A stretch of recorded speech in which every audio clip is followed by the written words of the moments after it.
আমি ঠিক আছি মা, আপনি কাঁদছেন কেন?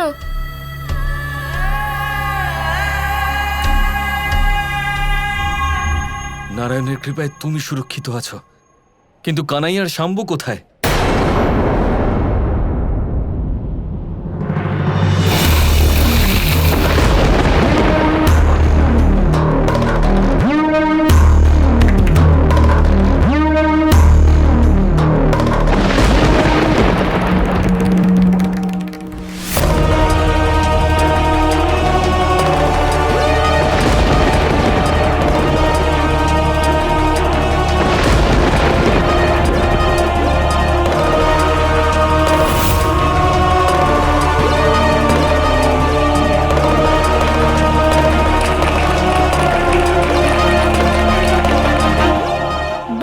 অদ্ভুত শাম্বু, এত শৌর্য, এত বড় একটা সাপকে দমন করলে তুমি।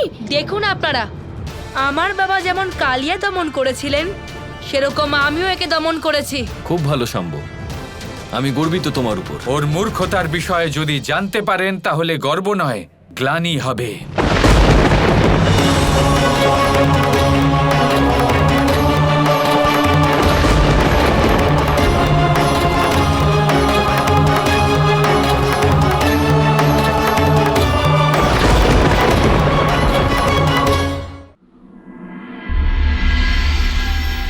তুমি আমাকে অনুসরণ করতে চলেছিলে?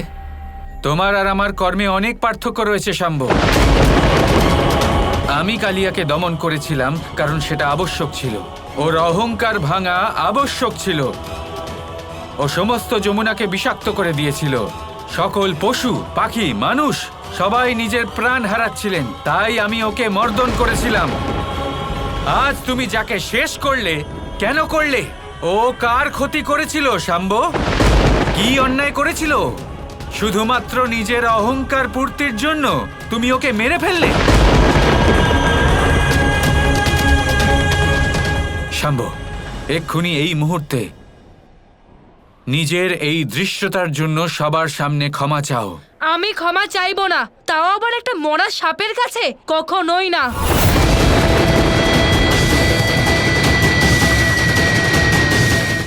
শাম্বু, শ্রীকৃষ্ণ যখন বলছেন তখন ক্ষমা চেয়ে নাও। না মা, এইবার নয়। আজ আমি এত বীরত্ব দেখালাম, তাও উনি প্রশংসা করতে পারছেন না, কারণ তার ফলে ওনার কালিয়া দমনের নাটকটা চাপা পড়ে যাবে। বোঝার চেষ্টা করো শাম্বু, এই সাপ নির্দোষ ছিল, তোমার ভুল হয়েছে। তুমি ওকে মেরে ঠিক করোনি। ক্ষমা চেয়ে নিলে দোষ কম হয়ে যায়। আপনি আমার পরিবারের কেউ নন,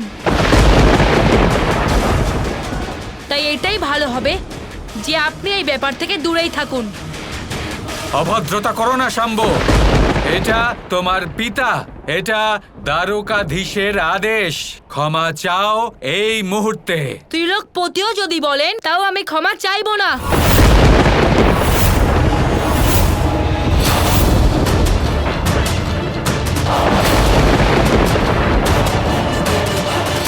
ছেড়ে দাও কানাই, ছোট ছেলে আবেগের বশে বলছে।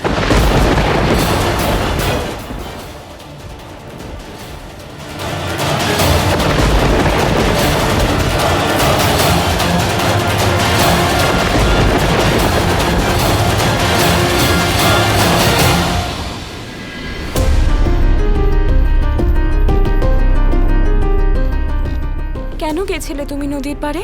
বনেই তো খেলতে পারতে। আমি যাইনি মা, শাম্বু কাকা লুকিয়েছিলেন। আমরা সবাই ওনাকে খুঁজছিলাম। ওনার আওয়াজ নদীর ধার থেকে আসছিল, তাই আমি খুঁজতে খুঁজতে ওদিকে চলে গিয়েছিলাম, কিন্তু নদীর ধারে কেউ ছিলই না। আমি ভাবলাম হয়তো শাম্বু কাকা জলে পড়ে গেছেন, তাই আমি ঝুঁকে দেখতে গেলাম। তখন মনে হলো কেউ যেন আমাকে ধাক্কা দিল। আমি ভারসাম্য হারালাম। আমি পড়ার সময় শাম্বু কাকার হাতটা ধরে ফেলেছিলাম, আর আমার সঙ্গে উনিও জলে পড়ে গেলেন। অর্থাৎ তোমায় কেউ ধাক্কা মেরে ফেলে দিয়েছিল? আর যদি শাম্বু নদীর তীরে আগে থেকে নাই থাকে, তাহলে হঠাৎ করে ওখানে কি করে পৌঁছলো? আর তুমি ওর হাত ধরলেই বা কি করে? জানি না মা, কিন্তু আমি সত্যি কথা বলছি। আমি জানি পুত্র, তুমি কখনো মিথ্যে বলো না, কিন্তু জানি না এরকম কেন মনে হচ্ছে শাম্বই তোমায় ধাক্কা দিয়েছে, কারণ আর তো কেউ ছিল না সেখানে। যদি এরকমই হয় তাহলে এই কথাটা সবার জানা উচিত। আজ অনিরুদ্ধের প্রাণ যেতে পারতো। যদি শাম্ব এইটুকু বয়সে এত কিছু করতে পারে তাহলে ভবিষ্যতে কি করবে? প্রত্যুম্ন, আমার মনে হয় আমরা খুব তাড়াতাড়ি কোনো সিদ্ধান্তে পৌঁছচ্ছি। শাম্ব উদ্ধত হতে পারে, কিন্তু এরকম করতে পারে না।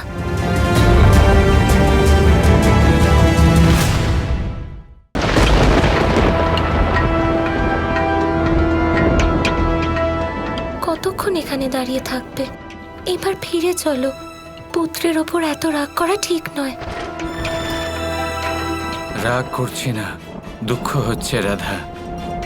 এই বিষয়ে দুঃখ হচ্ছে যে আমার পুত্র শাম্ব কোন অনুচিত পথে অগ্রসর হয়ে পড়েছে। ও কর্মকে শুধু ওপর থেকে দেখছে, মর্মে পৌঁছতেই পারছে না। দুঃখ এই নিয়ে হচ্ছে রাধা, অর্জুনকে গীতার জ্ঞান দিয়েছে সেই আমি নিজের পুত্রকে কোনো শিক্ষা দিতে পারছি না। পিসি গান্ধারীর অভিশাপ সত্যি হতে চলেছে রাধা। আমার সমস্ত বংশের বিবেক দৃষ্টি মলিন হতে শুরু করে দিয়েছে। এবার শাম্ব প্রত্যেক কথা অনুচিতভাবে দেখবে, ভাববে আর অনুচিত কাজই করবে। আর এটা শুধুমাত্র আরম্ভ। আমার এখনো আশা আছে কৃষ্ণ। সূত্রপাত যেমনই হোক না কেন, কিন্তু কর্মের দ্বারা সমাপ্তি বদলে দেওয়া যায়। কিন্তু একটা কথা বলো কৃষ্ণ, দ্বারকাতে না কুমির ছিল না সাপ, তাহলে এরা কোথা থেকে এলো?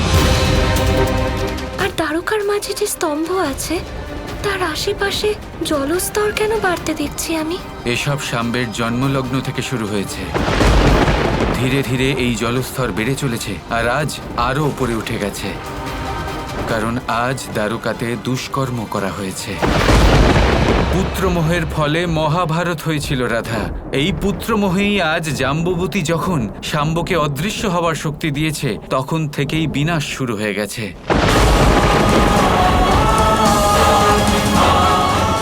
রাধা, আস্তে আস্তে আস্তে আস্তে যত শাম্বের শক্তি বৃদ্ধি পাবে, এই স্তম্ভ ডুবে যেতে থাকবে।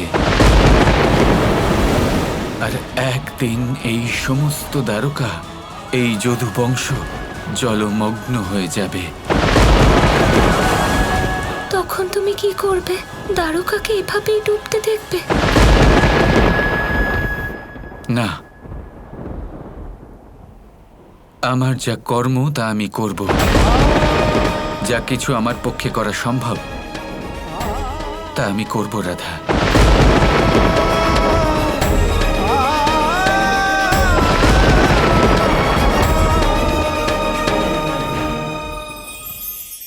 জীবনে শিখরে পৌঁছানোর জন্য মানুষের কি প্রয়োজন হয়ে থাকে? সিঁড়ির। কিন্তু তাও প্রত্যেক মানুষ, প্রত্যেক ব্যক্তি শিখরে পৌঁছতে পারেন না। এর কারণ কি? কারণ একটা হতে পারে যে মানুষ কল্পনা করতে থাকেন কিন্তু সিঁড়ি খুঁজে পান না। কিছু মানুষ খুঁজে নেন কিন্তু তা পেয়ে এতটাই প্রসন্ন হয়ে যান যে তারপর আর কোনো কর্মই করেন না। খুব সোজা ব্যাপার। অনেক মানুষ সিঁড়ি খুঁজে পান না, আর যদি পেয়েও যান তাও যতক্ষণ না তাতে চড়ছেন সেই শিখরে পৌঁছবেন কি করে? যতক্ষণ না আপনি পরিশ্রম করছেন, যতক্ষণ না সেই সিঁড়িতে আপনি চড়ছেন, যতক্ষণ না ক্লান্ত হচ্ছেন, আপনার পায়ে হাঁটুতে ব্যথা না হচ্ছে, ততক্ষণ এই শিখরে পৌঁছানোর সৌভাগ্য লাভ করতে পারবেন না। তাহলে কল্পনার সাথে কর্ম করুন, পরিকল্পনার সাথে পরিশ্রম করুন, সব কিছু পাবেন। আসুন আমার সাথে ভালোবেসে বলুন রাধা রাধা।